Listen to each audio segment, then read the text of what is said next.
दोस्तों आज की हमारी स्टोरी का टाइटल है द लेज़ी फार्मर। लेज़ी यानी आलसी और फार्मर का मतलब होता है किसान। तो हमारी स्टोरी का टाइटल हुआ आलसी किसान। चलिए आगे पढ़ते हैं। The rain gods had been smiling the whole night. The rain gods यानी बारिश के देवता हैड बीन स्माइलिंग यानी वो मुस्कुरा रहे थे द होल नाइट यानी पूरी रात। और इस सेंटेंस का जो है सही मतलब होगा कि बारिश जो है वो पूरी रात हो रही थी। और दोस्तों ये सेंटेंस जो हमारा पास्ट परफेक्ट कंटिन्यूअस का अफर्मेटिव सेंटेंस है, जहाँ पर ये दर्शाया जाता है कि पास्ट में कोई काम जो है कुछ समय से चल रहा था, तो बारिश जो है वो पूरी रात हो रही थी, होल नाइट यानी पूरी रात। The roads were muddy and the pot holes were filled to the brim. The roads were muddy और जो रास्ते थे वर मडी। मडी का मतलब होता है कीचड़ युक्त, और जो रास्ते थे वो कीचड़ युक्त थे। And the port holes were filled to the brim. दोस्तों पोर्ट होल्स का मतलब होता है रास्ते के गड्ढे जो होते हैं उन्हें पोर्ट होल कहा जाता है। And the port holes were filled to the brim, और जो रास्ते के गड्ढे थे वो भरे थे फील्ड टू द ब्रिम, और ब्रिम का मतलब होता है पूरी सतह तक यानी किनारे तक पूरी तरीके से वो भरे हुए थे। It was the day for the market and Ramu the farmer was riding his cart along the country road. It was the day, और यह जो दिन था, फॉर द मार्केट वो जो है बाजार का दिन था। And Ramu the farmer was riding his cart along the country road. And Ramu, और जो रामू किसान था वो जो है चला रहा था, वॉज राइडिंग यानी चला रहा था हिज कार्ट। दोस्तों कार्ट का मतलब होता है बैलगाड़ी या घोड़ा गाड़ी की जो गाड़ी होती है उसे जो कार्ट कहा जाता है। अलोंग द कंट्री रोड, और दोस्तों कंट्री का मतलब देश होता है, लेकिन जो है कंट्री जो है गांव को भी कहा जाता है। तो रामू किसान जो था वो अपनी गाड़ी जो है गांव के रास्ते पर चला रहा था।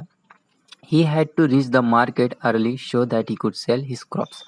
He had to reach यानी जो है उसे पहुंचना था। दोस्तों जब आपको पास्ट में कुछ कोई काम करना था तो उसको दर्शाने के लिए जो है हैड टू का इस्तेमाल किया जाता है। उसके बाद क्रिया की हमेशा फर्स्ट फॉर्म आती है। तो उसे जो है मार्केट जल्दी पहुंचना था। He had to reach the market early. Early यानी जल्दी, तो उसे जो है बाजार जल्दी पहुंचना था। सो दैट यानी ताकि, he could sell his crops, ताकि वो अपनी फसलों को बेच सके। सेल का मतलब होता है बेचना। उसे मार्केट जो है जल्दी पहुंचना था ताकि वो अपनी फसलों को बेच सके। और क्रॉप यानी फसल होता है, यहाँ पे इसका प्लूरल फॉर्म दिया है, यानी अपनी फसलों को। It was very difficult for the horse to drag the load through the deep mud. It was यानी यह था, वेरी डिफिकल्ट यानी यह बहुत कठिन था, फॉर द हॉर्स यानी घोड़े के लिए। फॉर द हॉर्स यानी घोड़े के लिए। टू ड्रैग, और दोस्तों ड्रैग का मतलब होता है खींचना या घसीटना। तो यह बहुत कठिन था घोड़े के लिए खींचना। क्या खींचना बहुत कठिन था, आगे पढ़ते हैं। द लोड, लोड का मतलब होता है ओजन या भार। तो यानी उस ओजन को जो है खींचना जो है उस घोड़े के लिए बहुत कठिन था। थ्रो द डीप मड, और दोस्तों डीप का मतलब होता है गहरा और मड का मतलब होता है कीचड़। तो उस गहरे कीचड़ से जो है उस सामान को जो है उस ओजन को जो है खींचना जो है घोड़े के लिए बहुत कठिन था। Suddenly the wheel of the horse cart sunk into the Mayar. Suddenly यानी अचानक। The wheel of the horse cart यानी उस घोड़े गाड़ी का चक्का, व्हील का मतलब होता है चक्का। तो अचानक से जो है उस घोड़े गाड़ी का चक्का जो है वो धस गया, संक। सिंक का मतलब होता है डूबना या धंसना। यहाँ पे उसकी सेकंड फॉर्म दी गई है संक, यानी जो है वो धंस गया। इनटू द मायर, और दोस्तों मायर का मतलब होता है दलदल या कीचड़ युक्त जमीन। तो उस कीचड़ युक्त जमीन में जो है उस घोड़े गाड़ी का चक्का जो है वो अचानक से धंस गया। More the horse pulled the deeper the wheel sunk. More the horse pulled यानी जितना ही घोड़े ने खींचा। पुल का मतलब होता है खींचना, यहाँ पे इसकी सेकंड फॉर्म दी गई है पुल, यानी जितना ही घोड़े ने खींचा। द डीपर द व्हील संक, और चक्का जो है उतना ही गहराई तक धंस गया। Ramu climbed down from his seat and stood beside his cart. Ramu climb down, दोस्तों क्लाइंब अप का मतलब होता है ऊपर चढ़ना, और क्लाइम डाउन का मतलब होता है नीचे उतरना। यहाँ पर उसकी सेकंड फॉर्म दी गई है क्लाइम्ड डाउन, यानी रामू जो है वो नीचे उतरा फ्रॉम हिज सीट यानी अपनी सीट से। And stood beside his cart, और जो है वो खड़ा हुआ। स्टैंड का मतलब होता है खड़ा होना, यहाँ पे उसकी सेकंड फॉर्म दी गई है स्टूड, यानी वो खड़ा हुआ। बिसाइड हिज कार्ट, और बिसाइड, बिसाइड का मतलब होता है पास में या बगल में, यानी रामू जो है वो अपनी गाड़ी के पास खड़ा हुआ। He searched all around, but he could not find anyone to help him. He searched. Search का मतलब होता है ढूंढना, यहाँ पे इसकी सेकंड फॉर्म दी गई है सर्च्ड, यानी उसने जो है ढूंढा। ऑल अराउंड यानी चारों तरफ। But he could not find, लेकिन जो है उसे कोई नहीं मिला। But he could not find, find का मतलब होता है मिलना, लेकिन उसे जो है कोई नहीं मिला। एनीवन यानी कोई भी, तो उसे जो है कोई भी नहीं मिला। टू हेल्प हिम यानी उसकी मदद करने के लिए, तो उसे जो है उसे कोई नहीं मिला उसकी मदद करने के लिए। Cursing his bad luck, he climbed back to his seat. Cursing, cursing यानी कोसते हुए। कर्स का मतलब होता है कोसना, यहाँ पे जो है कर्सिंग यानी कोसते हुए। हिज बैड लक यानी अपने बुरे भाग्य को। He climbed back to his seat. Climbed back, दोस्तों क्लाइम बैक का मतलब होता है वापस चढ़ जाना। यहाँ पे उसकी सेकंड फॉर्म दी गई है क्लाइम्ड बैक, यानी वो वापस चढ़ गया। टू हिज सीट यानी अपने सीट पर। He looked dejected and defeated. He looked, look का मतलब होता है देखना या दिखाई देना, तो यहाँ पर जो है दिखाई दिया, यानी वो दिखाई दिया। यहाँ पे उसकी सेकंड फॉर्म दी गई लुक की, लुक्ड यानी वो दिखाई दिया। डिजेक्टेड, और दोस्तों डिजेक्टेड का मतलब होता है उदास, वो जो उदास दिखाई दिया। एंड डिफीटेड, और डिफीटेड का मतलब होता है हारा हुआ। रामू जो है उदास और हारा हुआ दिखाई दिया। He didn't make the slightest effort to sit by the wheel and lift it up by himself.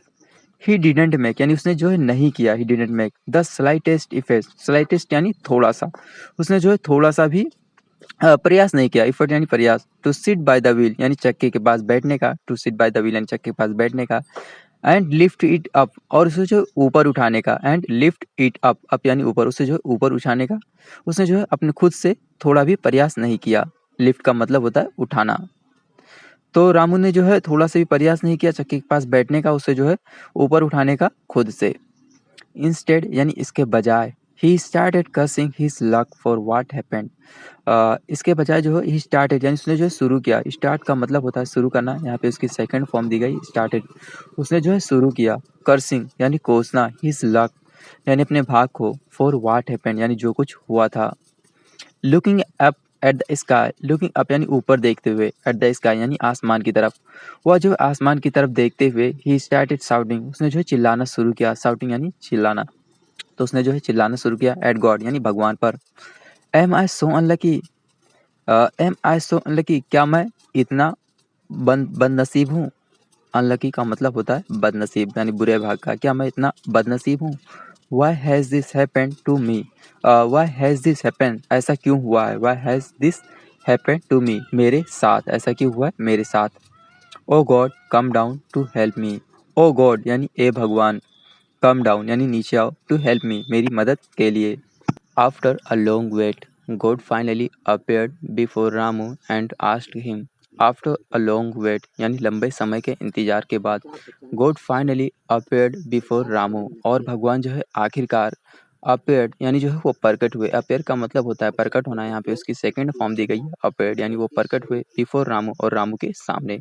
and asked him, और उससे पूछा, do you think you can move the cart by simply looking at it and whining about it. You can move the cart by simply looking, क्या तुम जो है you can move the cart by simply looking at it and whining about it. क्या तुम जो है इस गाड़ी को जो है हिला सकते हो बस आसानी से देखकर, सिंपली लुकिंग यानी आसानी से देखकर, एंड वाइनिंग, और दोस्तों वाइनिंग का मतलब होता है रोना धोना करना। एंड वाइनिंग अबाउट इट, और उसके बाद में जो है रोना धोना करके जो है इसको तुम यहाँ से हिला सकते हो, ऐसा जो है उन्होंने उससे कहा। Nobody will help you unless you make some effort to help yourself. Nobody will help you, तुम्हारी जो है कोई मदद नहीं करेगा। Nobody यानी कोई भी नहीं, तो तुम्हारी जो है कोई मदद नहीं करेगा। Will help you unless यानी जब तक, you make some effort to help yourself, जब तक तुम जो है खुद कोशिश नहीं करते। Some effort to help yourself यानी खुद की मदद करने के लिए जब तक तुम जो है खुद प्रयास नहीं करते, तब तक जो है तुम्हारी कोई मदद नहीं करेगा। Did you try to get the wheel out of the mire by yourself? Did you try, क्या तुमने कोशिश किया to get the wheel out, चक्के को जो है बाहर निकालने का, of the mire यानी उस जो है दलदल उस कीचड़ी की जमीन से, by yourself यानी खुद से, get up and put your shoulder to the wheel. Get up यानी उठो, and put your shoulder, उसमें जो है put मतलब होता है रखना, और जो है रखो your shoulder यानी अपने कंधे को, shoulder यानी कंधा, और जो है उठो और जो है अपने कंधे को जो है रखो, टू द व्हील यानी चक्के पर। You will soon find the way out, you will soon, और जो है जल्द ही, फाइंड द वे यानी रास्ता मिल जाएगा, आउट यानी बाहर निकलने का। Ramu was ashamed of himself, Ramu was ashamed, दोस्तों ashamed का मतलब होता है शर्मिंदा, और जो रामू जो है शर्मिंदा था, ऑफ हिमसेल्फ यानी खुद पर। He bent down and putting his shoulder to the wheel he urged on the horses. He bent down, दोस्तों बेंड डाउन का मतलब होता है नीचे झुकना, और यहाँ पे जो है उसकी सेकंड फॉर्म दी गई बेंट डाउन यानी वो जो है नीचे झुका। एंड पुटिंग हिज शोल्डर, और यानी पुटिंग यानी रखते हुए, हिज शोल्डर यानी अपने कंधे को, टू द व्हील यानी चक्के पर अपने जो है शोल्डर को जो कंधे को जो है रखते हुए, लगाते हुए। ही अर्ज्ड ऑन द हॉर्स, दोस्तों अर्ज का मतलब होता है किसी चीज़ के लिए करने के लिए जो है कुछ जोर देना, और किसी काम को जो है करने के लिए जो है बड़ी ही अच्छे तरीके से जो है कुछ काम करने के लिए जो है विनती से मतलब जो है जोर देना अच्छे स्वभाव से। ऑन द हॉर्सेस यानी जो है घोड़ों पे उसने जो है जोर दिया। अपने कंधे को लगाते हुए व्हील पर उसने जो है घोड़े को जोर दिया। In no time the wheel was out of the mire. In no time और देखते ही, इन नो टाइम यानी जो है थोड़े ही समय में, और देखते ही the wheel was out of the mire, और जो है उस कीचड़ युक्त जमीन से जो है वो चक्का जो है वो बाहर था बस थोड़े ही समय में। रामू लर्न हिज लेसन, और रामू ने जो है सबक सीखा। His lesson he thanked God and carried on his journey happily. He thanked God, उसने जो है भगवान का धन्यवाद किया। And carried on his journey, और जो है चल पड़ा। ऑन हिज जर्नी यानी अपनी यात्रा पर। हैप्पीली यानी खुशी से।